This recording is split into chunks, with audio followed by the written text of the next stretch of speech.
ஓ முருகா போற்றி. ஓம் சரவண பவ. என் அன்பு குழந்தையே, நிச்சயம் உன் வாழ்க்கை மேன்மை பெறும். பயப்படாதே, அப்பா நான் இருக்கிறேன். நீ வேண்டிக் கொண்டது நிச்சயம் உனக்கு கிடைக்கும். நம்பிக்கையோடு இரு. முகமலர்ச்சியோடும் நம்பிக்கையோடும் உன் வாழ்வை நீ தொடங்கு. நான் உனக்கு ஒரு பண மூட்டையே கொடுக்க போகிறேன். அதில் உனக்கு தேவையான பணம் கிடைக்கும். குழந்தையின் கல்வி செலவுக்காக நீ எடுத்துக்கொள். உன் வீடு கட்ட வேண்டுமா, அதற்காக எடுத்துக்கொள். உனக்கு முக்கியமான கடனை அடைக்க வேண்டுமா, அதற்காகவும் நீ எடுத்துக்கொள். உன் கைக்கு உடனே கிடைக்கும்படி நான் அதை செய்கிறேன். ஓ முருகா என்று நீ இந்த பண மூட்டையை தொடும்போது உனக்கு தேவையான எல்லாவற்றிற்குமான பணத்தை நானே உனக்கு அதிலிருந்து கொடுப்பேன். சீக்கிரம் தொடு. காலகட்டம் நெருங்கிவிட்டது. மிக நிம்மதியாகவே நீ இருக்கப் போகிறாய். கடினமான காலகட்டத்தில்தான் உன்னை சுற்றி இருக்கும் ஒவ்வொரு மனிதனின் சுயரபமும் உனக்கு வெளிப்படும். நீ யாரை நம்பி இருந்தாயோ அவர்கள் உனக்கு எதிரான வேலையை செய்வதை நீ கண்டு இருக்கின்றாய் அல்லவா? இதை கண்டு மன வருத்தம் நீ கொள்ளக்கூடாது. ஒவ்வொருவரும் வாழ்க்கை நாடகத்தில் வினை தீர்க்க தங்கள் கதாபாத்திரத்தில் நடிக்க வந்தவர்கள்தான். நீ பார்ப்பதும் உன்னுடைய ஏதோ ஒரு காரணத்திற்காக தான். இதை நீ கேட்பதும் ஒரு முக்கியமான காரணத்திற்காக தான். எது நடந்தாலும் அதற்கு ஏதோ ஒரு முக்கியமான காரணம் இருக்கும் என்று எண்ணிக்கொள். அவர்கள் அவ்வப்போது மாறிக்கொண்டே இருப்பார்கள். யார் எப்படி நடந்தாலும் உன் திருச்செந்தூர் முருகன் உன்னோடு தான் இருப்பேன். அவ்வப்போது மகிழ்ச்சியும் கிடைக்கும். முருகன் அருளால் நான் எப்போதும் மகிழ்ச்சியாக இருப்பேன் என்று மட்டும் நினைத்து கொண்டே இரு. எது நடந்தாலும் என்ன நடந்தாலும் உனக்கு மகிழ்ச்சி கிடைத்து கொண்டே இருக்கும்படி உன் முருகன் உனக்கு ஆசி வழங்குகிறேன். உன்னிடம் இந்த பண மூட்டையை கொடுப்பதற்காக நான் நேற்றிலிருந்து காத்து கொண்டிருக்கின்றேன். உனக்கான பண மூட்டை என் கையில் அதிகமாகவே இருக்கிறது. உன்னிடம் கொடுத்து விட்டால் நான் மீண்டும் திரும்பி சென்று விடுவேன் என் ஆலயம் நோக்கி. மீண்டும் கூப்பிடு, நான் வருகிறேன். உன் தேவைக்கான பணத்தை நான் கொடுத்து விட்டேன் அல்லவா? இனி நிம்மதியாக இரு. எதற்காகவும் அழுவாதே. உனக்கானது எல்லாவற்றையும் கொடுப்பது நான் தான்.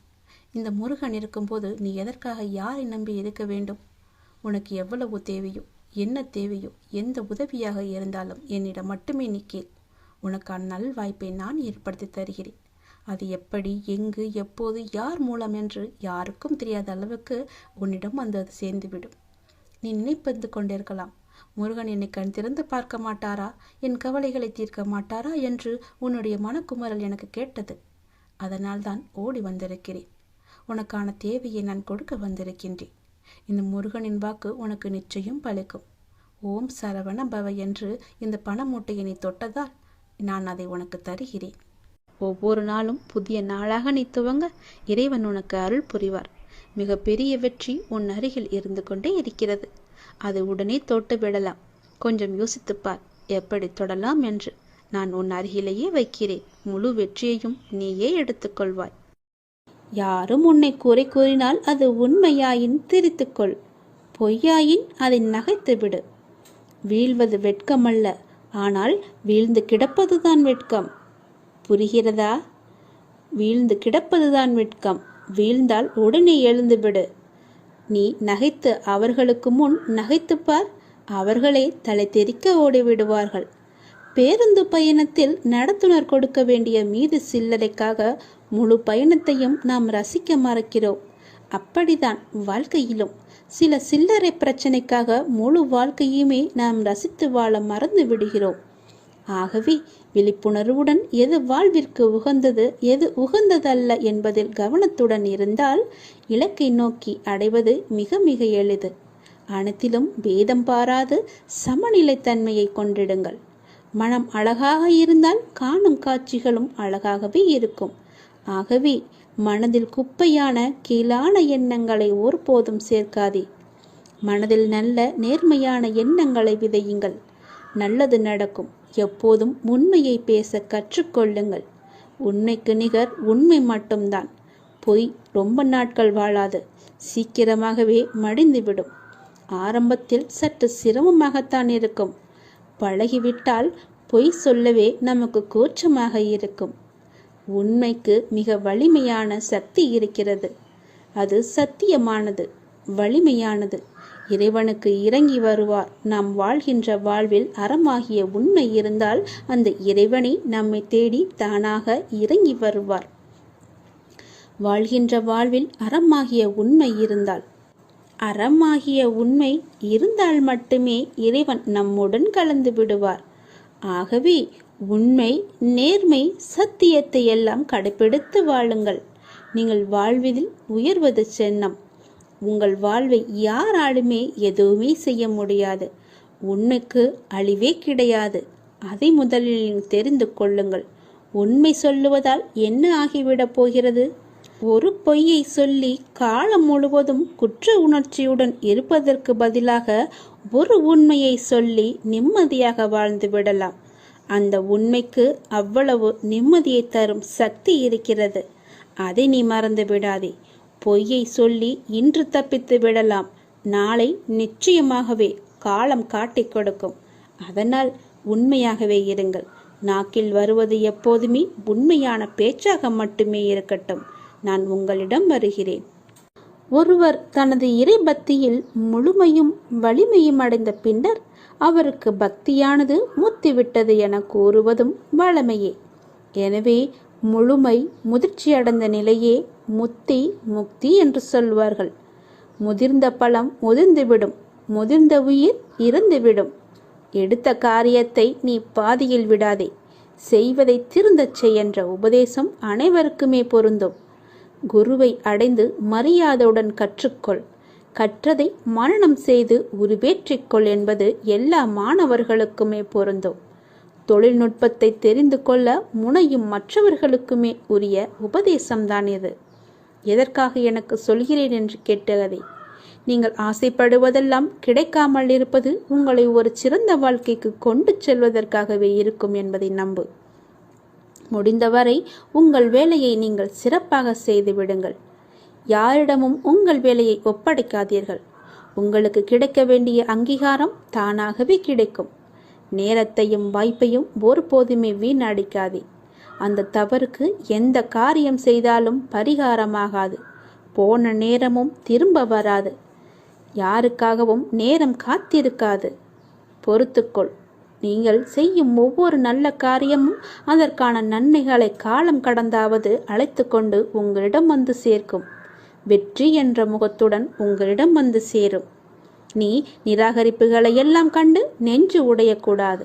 உன்னை யாராவது தூக்கி எறிகிறார்கள் என்றால் இறைவன் உன்னை மேலே தூக்கி விடுகிறான் என்ற அர்த்தம். அதனால் நீ பயப்படாதே. தூக்கி எறிந்தவர்கள் போகட்டும், நான் உன்னை தூக்கி விடுகிறேன். தூக்கி எறிந்தவர்களை பற்றியே நீ கவலைப்பட்டு கொண்டிருக்காதே. எதிர்பார்த்து எதிர்பார்த்து ஏமாற்றங்கள் மட்டும்தான் கிடைக்கும்.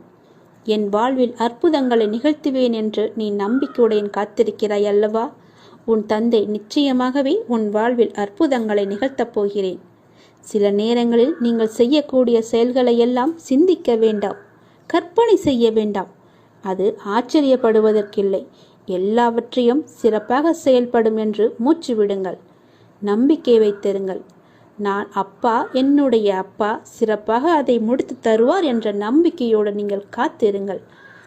நான் அவர் மீது வைத்திருந்த நம்பிக்கையும் பக்தியும் பொறுமையும் தன்னம்பிக்கையும் அவர் எனக்கு நிச்சயம் அதற்கான பலனை தருவார் என்று நம்புங்கள். நீ வைத்த நம்பிக்கைக்கு நிச்சயமாகவே நான் கைமாறு செய்வேன். உன் மனதில் எந்த சலனமும் இல்லாமல் இருக்கிறாய். நான் உனது பாவ மூட்டையை தூக்கி நான் சுமக்கிறேன். நீ கவலைப்படாதே. எல்லாவற்றையுமே நானே பார்த்து கொள்கிறேன். நீ எப்பொழுதும் போல சந்தோஷமாக இரு. நீ இப்போது உன் மனதில் ஏகப்பட்ட குழப்பங்களுடன் பதற்றத்துடனும் இருக்கின்றாய். வீணான கவலைகளை உன் மனதில் வைத்து கொண்டிருக்கிறாய். உன் மனமானது, உன் இதயமானது துடித்துடிப்புடன் காணப்படுகிறது. ஏன்? எதற்காக? வீணாக எதற்காக இந்த கவலை? ஏன் இந்த குழப்பம்? எதற்காக இந்த பதற்றம்? ஏன் இந்த துடித்துடிப்பு? நீ முதலில் அனைத்தையுமே விட்டுவிடு. உன் வேலைகளை பார்த்து கொண்டிரு. போகிற போக்கிலேயே போய்கொண்டிரு. எதையும் நீ தூக்கி சுமந்து கொண்டிருக்காதே. அதை முதலில் மறப்பதற்கு என்ன செய்ய வேண்டுமோ அதை செய். உன்னுடைய மனம் அதிலேயே லயித்து இல்லாமல் வேறு பக்கம் திருப்பு. அப்போதுதான் அவற்றை பற்றி எண்ணம் உன் மனதில் இருக்காமல் இருக்கும். நான் உனக்காக அவதரித்தவன். நான் இருக்கும்போது எதற்காக நீ கவலைப்படுகிறாய்? உன்னை நல்லபடியாக உயர்த்த உனக்காக பாடுபட்டு கொண்டு நான் இங்கே இருக்கிறேன். தயவு செய்து நான் உன்னுடன் இருப்பதை நீ உணர்ந்து கொள். நான் வருவதற்கு முன்பும் வந்ததற்கு பிறகும் நடந்து கொண்டிருப்பதை நீ உணர்ந்து கொள். நான் வருவதற்கு முன்பு என்ன செய்து கொண்டிருந்தாய், நான் வந்த பிறகு எப்படியெல்லாம் உன்னுடைய பிரச்சனைகள் தீர்ந்தன என்று கொஞ்சம் திரும்பிப்பார். உன்னை எப்படி நான் கைவிடுவேன் என்று ஒரு நொடியில் நீ நினைத்து விட்டாய்? உன் அப்பா உன்னை பார்த்து கொள்ள மாட்டேனா? உன்னை அவ்வளோ சீக்கிரம் விட்டு விடுவேன் என்று நினைக்கிறாயா? உன்னை அனைத்து திசைகளிலிருந்தும் பாதுகாத்து கொண்டிருக்கிறேன். நான் இருக்கும் இடத்தில் எவரையுமே நெருங்க விட மாட்டேன். நான் உனக்குள்ளே நீக்கமர நிறைந்திருக்கிறேன். என் கண் பார்வை உன் மீது விழுந்து கொண்டிருக்கும் போது எந்த கெடுதலும் வந்து உன்னை துன்புறுத்திவிட முடியாது. தெரிந்து கொள், எந்த துன்பமும் உன் அருகில் கூட வர பயப்படும். நான் இருக்கிறேன், நீ பயப்படாதே. உனக்கு வரும் பிரச்சனைகள் எல்லாமே சிறு சிறு வகைதான். பயப்படாதே. பெரிதாக ஒன்றையும் நான் கொடுக்க மாட்டேன். கொஞ்சமாவது உனக்கு பக்குவம் வேண்டும் என்பதற்காகத்தான் இதையெல்லாம் கொடுத்தேன். சின்ன பிரச்சனையை பெரிதாக பார்க்காதே. மனதில் போட்டு குழப்பத்தை ஏற்படுத்தாதே. உன்னை நீயே பதற்றப்பட வைக்காதே.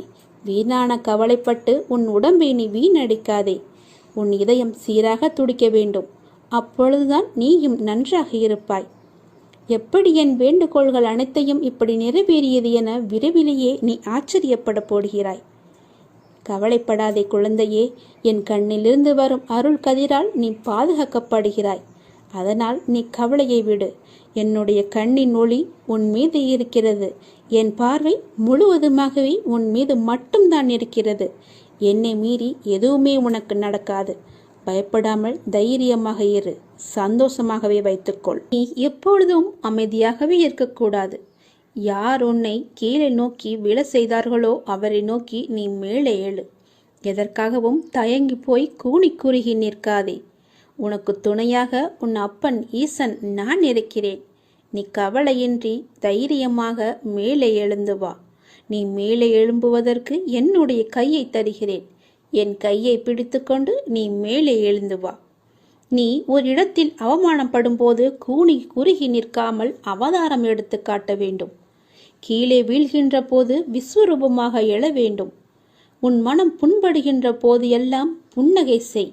அதுவே அவர்களுக்கு மிக பெரிய தண்டனையாகிவிடும். நீ அவர்களிடம் வாதாடுவதை விட்டுவிட்டு நான் அவர்கள் முன்னையில் வாழ்ந்து காட்டுவேன் என்ற சபதம் எடு. நீ அன்பிற்காக ஏங்கி தவிக்கும் ஒரு இதயத்தை எந்த நிலையிலுமே அலட்சியப்படுத்தாதே. உன்னுடைய அன்பிற்காக ஏங்கி தவிக்கும் பல பேர் இருக்கின்றனர். உன்னை உயிராய் நினைக்கும் உறவு உன்னை விட்டு போகப் போகிறது. அதனால் உன்னுடைய கோபத்தை நீ விட்டுவிடு. அலட்சியப்படுத்தாதே அவர்களை. ஏனெனில் அதனை விட இவ்வுலகில் பெரிய பாவம் எதுவுமே இல்லை. உன்னை நம்பி வந்த உறவு அது. ஒருவனிடம் தர்ம சிந்தனை இருக்கும் பொழுது அந்த தர்மமே அவன் எதிர்காலத்தை பார்த்து கொள்ளும். ஏனென்றால் ஒரு மனிதன் என்ன பிரார்த்தனை செய்தாலும், எத்தனை மந்திரங்கள் உரியேற்றினாலும், எத்தனை அபிஷேகங்கள் யாகங்கள் செய்தாலும் கூட அவனிடம் உதவும் குணம் இல்லை என்றால் இறையருளை பெற முடியாது. ஒரு மனிதன் இறையருளை பெற வேண்டுமென்றால், ஏன் இறை நம்பிக்கை இல்லாவிட்டாலும் கூட பரவாயில்லை, தர்ம குணமும் பிறருக்கு உதவும் குணமும் இருந்துவிட்டால் போதும். இவன் இறைவனை தேடி தேடி போக வேண்டியதில்லை. அந்த இறைவனை இவரை தேடி வந்து விடுவார். இவன் இல்லம் நோக்கி வந்து விடுவார். எவன் அதிக அளவு தர்மம் செய்கிறானோ அவனிடம் இறையே வந்து கையேந்தும். அந்த அளவுக்கு தானத்திற்கு அவ்வளவு ஒரு மகிமை. பக்தினி, நீ இப்போது ஏன் குழம்பி போயிருக்கிறாய்? உனக்கு என்ன வர வேண்டும்? உனக்கு ஆரோக்கியம், பொருளாதாரம், மன நிம்மதி எதுவாக இருந்தாலும் என்னிடம் கேள். நான் உனக்கு தருகிறேன். நீ யாரிடமும் போய் கையேந்த வேண்டாம். நீ கவலைப்படாதே. யாரிடமும் கையேந்தும் நிலைப்படி நான் உன்னை வைக்க மாட்டேன். உன்னுடைய எல்லா பிரச்சனைகளுமே நான் தீர்த்து விடுகிறேன். என்னை நம்பு. என்னை முழுவதுமாக நம்பு. ஒரு முறையாவது, தினமும் ஒரு முறையாவது என்னுடைய பெயரை சொல்லி என்னை கூப்பிடு. உன் குழப்பங்களுக்கு எல்லாவற்றிற்குமே நான் விடை தருகிறேன்.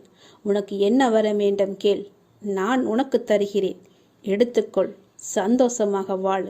எல்லாவற்றையுமே சிவனிடம் ஒப்படைத்து விடுங்கள். ஓம் நமச்சிவாய என்ற மந்திரமே உன்னுடைய வாழ்வின் தந்திரம் என்பதை மறந்து விடாதே. முதலில் கஷ்டத்தை வெளியே சொல்லாதே. நீ காலனை தேடிச் செல்லாதே. கவலைகளை மனதில் கொள்ளாதே. கற்பத்தில் உயிரை கொள்ளாதே. கண்டதை உணவாக உண்ணாதே, கண்டவர்கள் மனதை கில்லாதே, காசுக்காக தன் மானத்தை இழக்காதே, கலங்கி யாரிடமும் நிற்காதே, கள்ளமுள்ளோரை கண்டு திரும்பாதே, கற்பனையில் மூழ்கி ஏங்காதே, கால் போன போக்கிலே போகாதே, கர்மத்தை கையில் ஏந்தாதே, காலம் கடந்து பெருமூச்சு வாங்காதே, கடவுள் மீது ஒருபோதும் பழி போடாதே. நான் சொல்வது எல்லாம் விளங்குகிறதா? உன்னுடைய கஷ்டத்தை முதலில் நீ வெளியே சொல்லக்கூடாது. காலனை தேடி செல்லக்கூடாது. தானாகவே வரட்டும் என்று விடு. கவலைகளை மனதிலேயே கொள்ளாதே. கர்ப்பத்திலேயே ஒரு உயிரை கொல்லக்கூடாது. அது மிக பெரிய பாவம். கண்டதையும் உணவாக உண்ணாதே. உன்னுடைய வயிற்றுக்கு எது பொருந்துமோ அதை மட்டுமே உண்ணு. கண்டவர்கள் மனதை கில்லாதே. அடுத்தவர்களுடைய மனதை புண்படுத்தாதே. காசுக்காக உன்னுடைய தன்மானத்தை நீ இழக்கக்கூடாது. தன்மானம் முக்கியம். நீ யாரிடமும் போய் கலங்கி நிற்காதே. எனக்கு யாரும் இல்லை என்று சொல்லாதே. கள்ளமுள்ளோரை கண்டு திரும்பாதே. அதாவது வஞ்சக எண்ணம் உள்ளோரை கண்டால் நீ உடனே திரும்பி வந்துவிடு. அவர்கள் முகத்தை கூட பார்க்காதே. கற்பனையிலேயே மூழ்கி ஏங்காதே. பேராசைப்படக்கூடாது என்கிறார். கால் போன போக்கிலே போகாதே. எங்கு வேண்டுமானாலும் போகலாம். கால் போன போக்கில் போனால் செல்ற இடம் கூட தெரியாது. கர்மத்தை கையில் ஏந்தாதே. நல்லதை மட்டுமே செய். உன் கர்மா எல்லாமே அழிந்துவிடும். காலம் கடந்து பெருமூச்சு வாங்காதே. நேரம் உள்ள போதே தூற்றிக்கொள். நேரம் போனால் பிறகு கிடைக்காது. நேரம் மிக அற்புதமானது, திரும்பி வராது. கடவுள் மீது ஒருபோதும் பழி போடாதே. யான் கேட்டு என் கடவுள் எனக்கு செய்யவில்லை என்று அவரை திட்டாதே. அவருக்கு தெரியும் உனக்கு எப்போது எப்படி செய்ய வேண்டும் என்று. கடவுளுக்கு தெரியும். அவருக்கு தெரியாமலையா நீ வந்தாய்? கடவுள் மீது ஒருபோதுமே பழி போடும் எண்ணத்தை விட்டுவிடு. அவன் அப்பா எல்லாவற்றையுமே பார்த்து கொள்வார் என்ற நம்பிக்கையோடு இரு. நீ நினைத்த செயல் விரைவிலேயே என் ஆசையுடன் நடக்கப் போகிறது. உன்னை சரியான நேரத்தில் நான் கரம் குழித்து இழுத்து வந்து விட்டேன். நீ பயப்படாதே.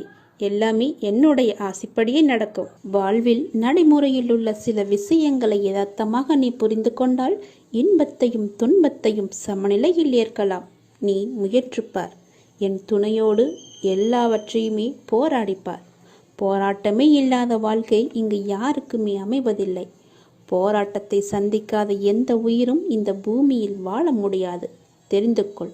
பிறந்தது முதல் இறப்பது வரை போராட்டம் இருந்து கொண்டுதான் இருக்கிறது. பிறந்த குழந்தை கூட அழுகை என்னும் சத்தம் செய்துதான் தன்னுடைய தேவைகளை பூர்த்தி செய்கிறது. போராட்டத்தில் பிறந்து போராட்டத்தில் வளர்ந்து போராட்டத்தில் மடிவதுதான் வாழ்க்கை. இன்று மனிதன் போராட்டம் இல்லாத வாழ்க்கை வாழ ஆசைப்படுகின்றான். அதைத்தான் விரும்புகின்றான். வாழ்க்கையில் தங்கள் குறிக்கோளை நிலைநிறுத்திக் கொள்ள ஒவ்வொரு மனிதனும் இவ்வுலகில் போராட வேண்டியிருக்கிறது. பூந்தோட்டத்தில் ஒவ்வொரு நாளும் புது புது மலர்கள் பூப்பதுண்டு. ஆனால் அவை நிலைப்பது இல்லை.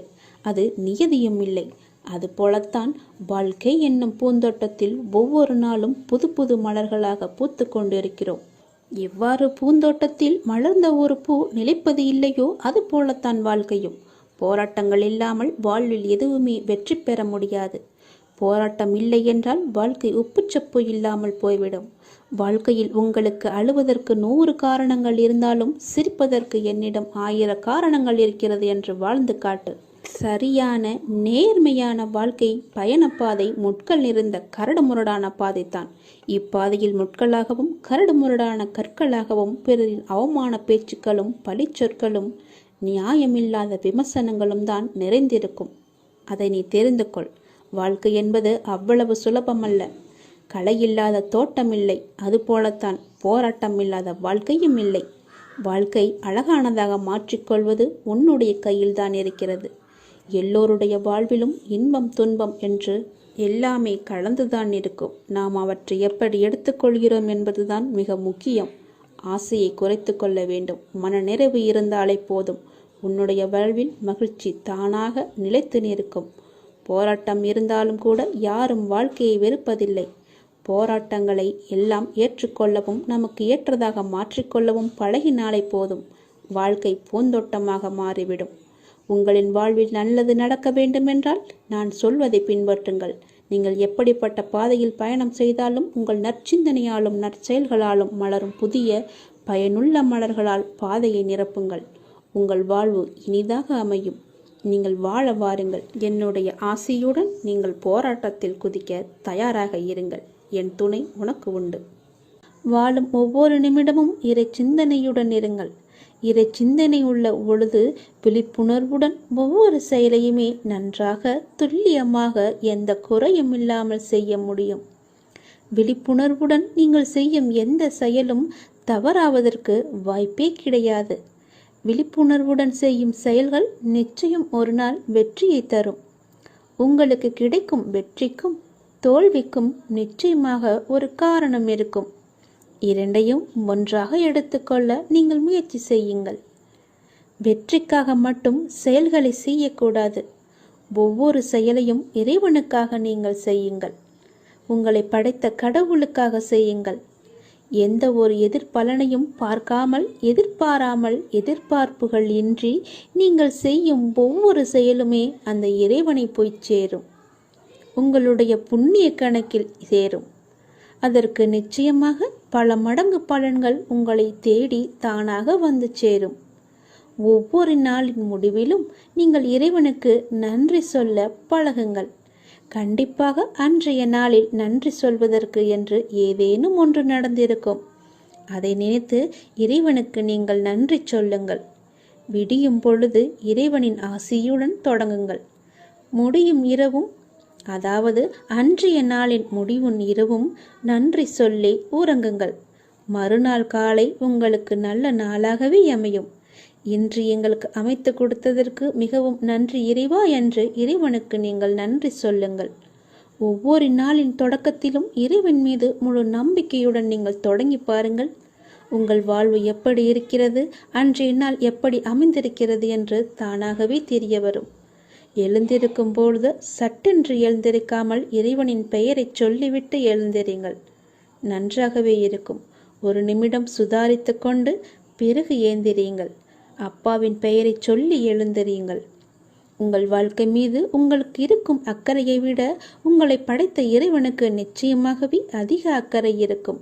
நம்புங்கள், நன்றாக நீங்கள் வாழ்வீர்கள். இதனை உணர்ந்தால் இறைபலமும் மனோபலமும் உங்களிடம் அதிகரிக்கும் தானாகவே. இறைவனின் அருளும் ஆசியும் உங்களிடம் நிறைந்திருக்கும் முழுவதுமாகவே. எப்போதும் இறைவனின் அருளோடும் ஆசியோடும் நாம் தொடங்கும் நாள் வெற்றி நாளாகவே நமக்கு அமையும். இறைவனுக்கு நன்றி சொல்ல மட்டும் நீங்கள் மறந்து விடாதீர்கள். இறைவனின் நாமத்தை ஜெபித்து கொண்டே இருங்கள். உன்னுடைய மனக்குமரலை நான் அகற்றப் போகின்றேன். மிக பெரிய வெற்றி உன் அருகில் இருக்கின்றது. நிச்சயம் நடக்கும். நீயே ஆச்சரியப்பட்டும் போவாய்.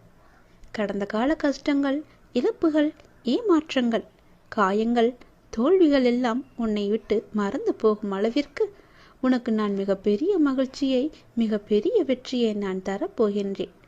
உன் அருகில் அது வந்துவிட்டது. கஷ்ட காலங்கள்தான் கடவுள் நமக்கு உதவுவார் என்ற நம்பிக்கை உனக்குள்ளே வர வேண்டும். கஷ்ட காலங்களில் தைரியத்தை நீ இழந்து விடாதே. உங்களுக்கு நடக்க முடியாத போது சுமக்க தயாராய் கடவுள் உங்களுடனே இருக்கின்றார் என்பதை நினைவில் வைத்து கொண்டால் வாழ்க்கை பயணம் மிகவுமே சுலபமாக இருக்கும். ஒரு மனிதன் ஒரு நெடும் பயணம் மேற்கொண்டிருந்தான். அது அவன் வாழ்க்கை பயணம். நீண்ட தூரம் சென்ற பின் தான் கவனித்தான் அவனுடைய கால் தடங்கள் அருகே இன்னொரு ஜோடி கால் தடங்கள் இருக்கிறது என்று. அவனுக்கோ ஆச்சரியம். சுற்றும் முற்றும் பார்த்தான். யாரும் தெரியவில்லை. சத்தமாக கேட்டான், என்னுடன் வருவது யார் என்று. நான் தான் கடவுள் என்று அசிரீரியாக ஒரு பதில் வந்தது. அவனுக்கோ எல்லையில்லாத மகிழ்ச்சி. கடவுள் என்னுடன் பயணம் செய்து கொண்டிருக்கிறார் என்ற மகிழ்ச்சியில் அவன் துள்ளி குதித்தான்.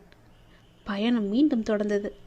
அவன் அந்த கால் தடங்களை கவனிப்பதை நாலா வட்டத்திலுமே மறந்துவிட்டான். சுகமாக போய்கொண்டிருந்த வாழ்க்கையில் பிரச்சனைகள் தலையெடுக்க ஆரம்பித்தன. சிறிய பிரச்சனைகள் பெரிதாக ஆயின. துன்பமும் துக்கமும் அதிகமாயின. ஒரு கட்டத்தில் அவன் சமாளிக்க முடியாமல் தவித்த போதுதான் அந்த கால் தடங்கள் நினைவு மறுபடி வந்தது. கூடவே கடவுள் இருக்கும் போதே இவ்வளவு துன்பமா என்று தனக்குள் கேட்டுக்கொண்டவன் கால் தடங்களை கவனித்தான். அவனுக்கோ அதிர்ச்சி காத்திருந்தது. அந்த பாதையில் ஒரே ஒரு ஜோடி கால் தடங்கள் மட்டுமே தெரிந்தன. அவன் சுற்றி பின்னோக்கி பார்த்தான். அவன் கஷ்ட காலம் ஆரம்பித்த கணத்திலிருந்து ஒரே ஒரு ஜோடி கால் தடம் மட்டுமே தெரிந்தது அவனுக்கு. அவனுக்கோ அழுகையாய் வந்தது. கண்ணுக்கு தெரியாத அந்த கடவுளை அழுகையினுடைய கேட்டான். கடவுளே, என் இன்ப காலத்தில் உடன் வந்து கொண்டிருந்தீர்கள், துன்ப காலத்தில் என்னை கைவிட்டு காணாமல் போய்விட்டீர்களே, இது உங்களுக்கே நியாயமா என்று. கடவுளிடமிருந்து பதில் வந்தது. மகனே, நான் உன்னை கைவிடவில்லை. உன் துன்ப காலத்தில் நீ பார்த்த காலடிச் சுவடுகள் உன்னுடையவை அல்ல, என்னுடையவை. இந்த கடின யாத்திரையில் நடக்க முடியாத உன்னை தூக்கி கொண்டு நான் நிறைய தூரம் நடந்து வந்திருக்கின்றேன். அதனால்தான் நீ உன்னுடைய காலடிச் சுவடுகளை காண முடியவில்லை. உன் கஷ்ட காலத்தில் நான் வரவில்லை என்று நினைத்து கொண்டிருக்கின்றாய். ஆனால் உன்னை தூக்கி சுமந்து கொண்டு வருவது நான் தான் என்பதை அறியாமல் சென்று கொண்டிருக்கின்றான். அந்த மனிதன் கண்களில் நன்றியுடன் வழிந்த கண்ணீர் நிற்க நிறைய நேரம் ஆய்விட்டது. குற்றம் காண்பதில் மனிதன் சமத்தமானவன். அவனுக்கு அதற்கு நிறைய நேரம் தேவைப்படுவதில்லை, ஒரு நொடி போதும். கஷ்ட காலங்களில் உறவும் நட்பும் காணாமல் போவது போல கடவுளின் அருளும் காணாமல் போவதாக அவன் எண்ணுவதில் ஆச்சரியமே கிடையாதே. சுமைகள் கூடும்போது இறக்கி வைக்க வழி தெரியாத போது இருக்கவே இருக்கின்றார் கடவுள். அவனிடம் வசவுகள் வாங்கி கொள்ள வந்த கஷ்டங்கள் எல்லாம் நமக்கு தெரியும். எத்தனையோ கஷ்டங்கள் வரவிருந்து அவை இறை அருளால் வராமல் தவிர்க்கப்பட்டிருக்கலாம். அவை நம் கவனத்திற்கு வராமலேயே போய்விடுகிறது. கடவுள் கணக்கு சொல்வதில்லை. எனவே எத்தனையோ உண்மைகளை நமக்கு தெரியாமலேயே போய்விட்டிருக்கின்றன. துன்பங்களும் சோதனை காலங்களும் வரும்போது நாம் ஒரு பெரிய உண்மையை மறந்துவிடக்கூடாது. எதுவுமே காரணம் இல்லாமல் நம்மிடம் வருவதில்லை என்று. அவற்றில் சில நாம் சம்பாதித்தவை. நம் முந்தைய செயல்களின் விளைவுகள் நாமே வரவழைத்தவற்றை நாம் சந்தித்துதானே ஆக வேண்டியிருக்கின்றது. மறப்பதும் எதிர்ப்பதும் நியாயமல்ல. மற்றவை நாம் வளர பக்குவப்பட தேவையான அனுபவங்களை அது கற்றுத்தருகிறது. குழந்தைக்கு எது நல்லது என்பதை குழந்தையை விட பெற்ற தாய் நன்றாக அறிவாள் அல்லவா? கடவுளும் அந்த தாயைப் போலதான். இனி கஷ்ட காலங்கள் வரும்போது கடவுளை திட்டாதீர்கள். அவற்றை தாங்கும் சக்தியை, அவற்றிலிருந்து கற்கும் புத்தியையும் மட்டுமே கடவுளிடம் வேண்டுங்கள். கஷ்ட காலங்களில் தைரியத்தையும் இழக்காதீர்கள். உங்களுக்கு நடக்க முடியாத போது சுமக்க தயாராய் கடவுள் உங்களுடனே இருக்கிறார் என்பதை நினைவில் வைத்துக் கொண்டு உங்களுடைய வாழ்க்கை பயணம் சுலபமாகும். முடிவு கண்டிப்பாக இனிமையாகும்.